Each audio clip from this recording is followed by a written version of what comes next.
قارون کا انجام۔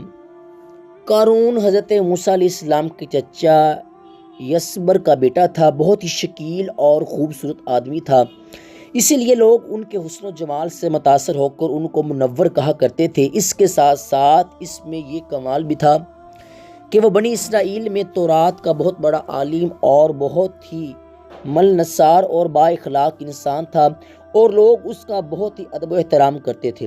لیکن بے شمار دولت اس کے ہاتھ آتے ہی اسی کے حالات میں ایک دم تغیر پیدا ہو گیا، اور سامری کی طرح منافق ہو کر حضرت موسیٰ علیہ السلام کا بہت بڑا دشمن ہو گیا، اور اعلیٰ درجے کا متکبر اور مغرور ہو گیا۔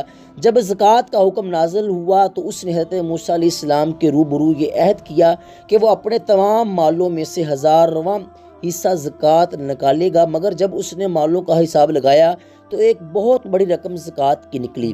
یہ دیکھ کر اس پر ایک دم حرص و بخل کا بھوت سوار ہو گیا، اور وہ نہ صرف زکوٰۃ کا منکر ہو گیا بلکہ عام طور پر بنی اسرائیل کو بہکانے لگا کہ حضرت موسیٰ علیہ السلام اس بہانے تمہارے مالوں کو لے لینا چاہتے ہیں، یہاں تک کہ حضرت موسیٰ علیہ السلام سے لوگوں کو برگشتہ کرنے کے لیے اس خبیث نے یہ گندی اور گھناؤنی چال چلی کہ ایک عورت کو بہت زیادہ مال و دولت دے کر آمادہ کر لیا کہ وہ آپ پر بدکاری کا الزام لگائے۔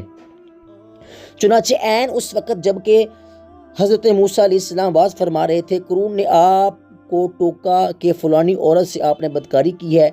حضرت موسیٰ علیہ السلام نے فرمایا کہ اس عورت کو میرے سامنے لاؤ۔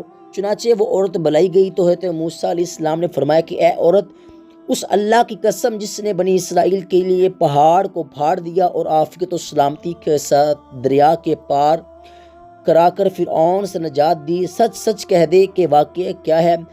حضرت موسیٰ علیہ السلام کے جلال سے عورت سہم کر کانپنے لگی، اور اس نے مجمع عام میں صاف صاف کہہ دیا کہ اے اللہ کے نبی، مجھ کو قارون نے کثیر دولت دے کر آپ پر بہتان لگانے کے لیے آمادہ کیا تھا۔ اس وقت حضرت موسیٰ علیہ السلام آپ دیدہ ہو کر سجدہ شکر میں گر پڑے، اور بحالت سجدہ آپ نے یہ دعا مانگی کہ یا اللہ، قارون پر اپنا قہر غضب نازل فرما دے۔ پھر آپ نے مجمع سے فرمایا کہ جو قارون کا ساتھی ہو وہ قارون کے ساتھ ٹھہرا رہے، اور جو میرا ساتھی ہو وہ قارون سے جدا ہو جائے۔ چنانچہ 2 خبیثوں کے سوا تمام بنی اسرائیل قارون سے الگ ہو گئے۔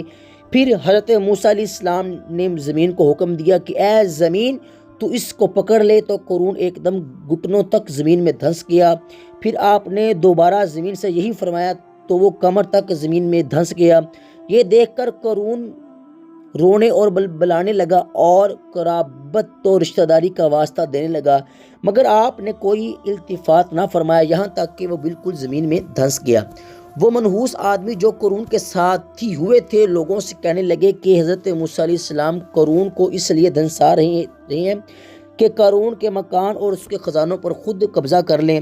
تو آپ نے اللہ تعالیٰ سے دعا مانگی کہ قارون کا مکان و خزانہ بھی زمین میں دھنس جائے۔